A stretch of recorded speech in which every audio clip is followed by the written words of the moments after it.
आपने तो मेरी बहन को नौकरानी समझ लिया। बेटा, बाथरूम में बहुत से कपड़े पड़े हैं, आज धुल जाते तो कल तक सूख जाएंगे। रानो जी ने मनोहार करते हुए अपनी बेटी सौम्या से कहा। माँ, मैं तो आज बहुत थक गई हूँ, मुझसे आज कपड़ों की मशीन नहीं लगने वाली, कल देखूंगी। कहते हुए सौम्या कमरे की ओर चल पड़ी। कमरे में लेटी हुई अनु माँ बेटी की बातें सुन रही थी। 4 दिन पहले ही अनु ने एक प्यारे से बेटे को जन्म दिया था। अब बहू जापे में थी तो घर के काम और जच्चा बच्चा की देखभाल सब कुछ रानो जी से अकेले करना बहुत मुश्किल था। इसलिए उन्होंने अपनी शादीशुदा बेटी सौम्या को बुला लिया था। अनु और बच्चे की मालिश और नहलाना धुलाना तो एक आया कर जाती थी, लेकिन भाभी के खाने पीने और घर के बाकी काम करने में भी सौम्या तंग हो जाती थी, क्योंकि उसे हमेशा से ही मायके आकर आराम करने की आदत जो थी। इसलिए इस बार उसका मन मायके में नहीं लग रहा था। रानो जी भी कुछ बीमार से रहती थी तो वो मुश्किल से ही कुछ हाथ बटा पाती थी। अनु की माँ नीलम जी और छोटी बहन सुधा भी अनु और उसके बच्चे को देखने आई थी। अनु की छोटी बहन बहुत ही चंचल और हंसमुख थी। आते ही भाग भाग कर सब कामों में हाथ बंटाने लगी।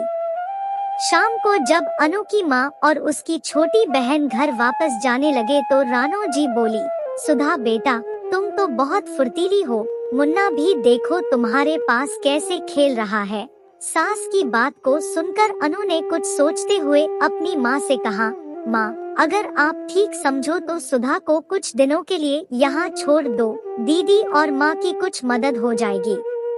अनु की माँ ने सुधा की ओर देखा तो वो भी चहकते हुए बोली, माँ, प्लीज थोड़े दिनों के लिए मुझे यहाँ रहने दो ना, मुझे भी बेबी के साथ खेलना है, और वैसे भी मेरे एग्जाम भी हो चुके हैं, अभी तो कॉलेज भी स्टार्ट नहीं हुए हैं।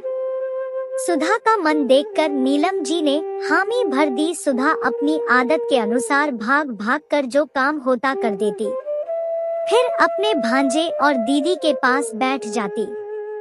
1-2 दिन तो सब ठीक चला, लेकिन धीरे धीरे सौम्या को सुधा का कुछ देर बैठना भी अखरने लगा।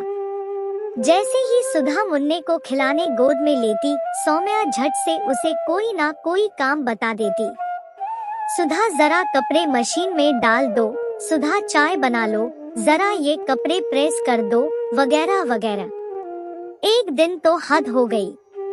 कावाली बाई नहीं आई तो सुधा के सामने बर्तनों का ढेर लगाकर दोनों माँ बेटी आराम से बैठ गई। सुधा को वैसे तो काम करने से कोई परेशानी नहीं थी, लेकिन जब उसने सौम्या और रानो जी को हंस हंस कर बातें करते सुना तो उसकी आंखों में आंसू आ गए। सौम्या रानो जी से कह रही थी, माँ, भाभी की बहन को अगर पहले बुला लेते तो कांवाली लगाने की जरूरत ही नहीं पड़ती। मुझसे तो ये बर्तन और साफ सफाई बिल्कुल नहीं होती, लेकिन इन लोगों को तो ये सब करने की आदत है। सुधा ने जब ये सब सुना तो उसे बहुत बुरा लगा। वो तो बहन के घर को अपना समझकर सारे काम कर रही थी, लेकिन बहन की ननद ने तो उसे नौकरानी ही समझ लिया था। अनु भले ही आराम कर रही थी, लेकिन उसे अपनी बहन के साथ किया व्यवहार पसंद नहीं आ रहा था। लगभग 15 दिन बीत चुके थे सुधा को आए। अब अनु भी अपने काम खुद करने लगी थी, तो उसने सास से कह दिया, माँ जी, मम्मी का फोन आया था, उनकी तबीयत ठीक नहीं है और सुधा का कॉलेज भी स्टार्ट हो गया है, इसलिए सुधा को वापस भेज दे। ये सुनते ही सौम्या फटाक से बोल पड़ी, लेकिन भाभी, अभी तो आपका जापा भी पूरा नहीं हुआ और आपके नंदोई का भी रोज फोन आ जाता है कि मेरे बिना वहाँ बहुत दिक्कत हो रही है, मैं भी अब ज्यादा नहीं रह पाऊंगी। सौम्या की बात सुनकर अनु बोली, कोई बात नहीं दीदी, आप चली जाइए, वैसे भी अब मैं ठीक हूँ और अपना काम खुद कर सकती हूँ, बाकी कुछ दिनों के लिए खाना बनाने वाली रख लेंगे। क्यों माँ जी? अपनी सास की ओर देखते हुए अनु ने कहा। रानो जी कुछ बोल ना सकी और हामी में सिर हिला दिया। एक दिन रानो जी चहकते हुए बोली, अनु बहु खुशखबरी है, मैं नानी बनने वाली हूँ। अभी सौम्या का फोन आया था। अनु भी ये खबर सुनकर बहुत खुश हुई। देखते देखते समय बीत गया और सौम्या की डिलीवरी की डेट भी आ गई। सौम्या की अपनी सास और ननद से कुछ खास नहीं बनती थी, इसलिए इस समय वो अकेली पड़ गई थी। एक दिन उसने फोन पर अपनी माँ रानो जी से कहा, माँ, यहाँ तो संभालने वाला कोई नहीं है और आपके दामाद कह रहे हैं कि डिलीवरी यही करवाऊंगा, चाहे तो फुल टाइम मेड रख लेंगे। लेकिन माँ, फिर भी कोई अपने घर का हो तो अच्छा रहेगा। सौम्या की बात सुनकर रानो जी बोली, बेटा, आने को तो मैं आ जाऊंगी, लेकिन तुझे पता तो है ही मुझसे कुछ होता तो है नहीं। माँ, आप भाभी की बहन सुधा को बोल दो ना कि कुछ दिनों के लिए मेरे घर आ जाए। बेटा, लेकिन चल, मैं अनु से बोलकर देखती हूँ। जब रानो जी ने अनु से कहा तो अनु को समझ नहीं आ रहा था कि वो क्या जवाब दे। इतनी देर में सौम्या का फिर से फोन आ गया। माँ, आपने भाभी से कहा क्या? वैसे मैं उससे मुफ्त में काम नहीं करवाऊंगी। मेड को जितना देंगे उससे ज्यादा ही मैं सुधा को दे दूंगी। ये सुनकर अनु को बहुत गुस्सा आया। दरअसल इस बार फोन रानो जी ने नहीं बल्कि अनु ने उठाया था। अनु बोली, दीदी, मैं तो सोच रही थी कि आपको किसी अपने की जरूरत है, लेकिन आपने तो मेरी बहन को नौकरानी समझ लिया। माफ करना दीदी, सुधा वहाँ नहीं आ सकती। लेकिन हाँ, आप चाहे तो यहाँ आ सकती है, क्योंकि मैं आपकी भाभी हूँ। मेरी आपके लिए जिम्मेदारी बनती है, मेरी बहन की नहीं है। मेरे जापे के समय वो मेरी बहन बनकर यहाँ आई थी, लेकिन आपने तो उसे आया समझ लिया था, तो फिर आपके यहाँ तो पता नहीं उसके साथ कैसा व्यवहार होगा। इतना कहकर अनु ने फोन काट दिया। रानो जी और सौम्या दोनों से ही अब कुछ बोलते नहीं बन रहा था। दोनों ही अपनी बात पर शर्मिंदा थी।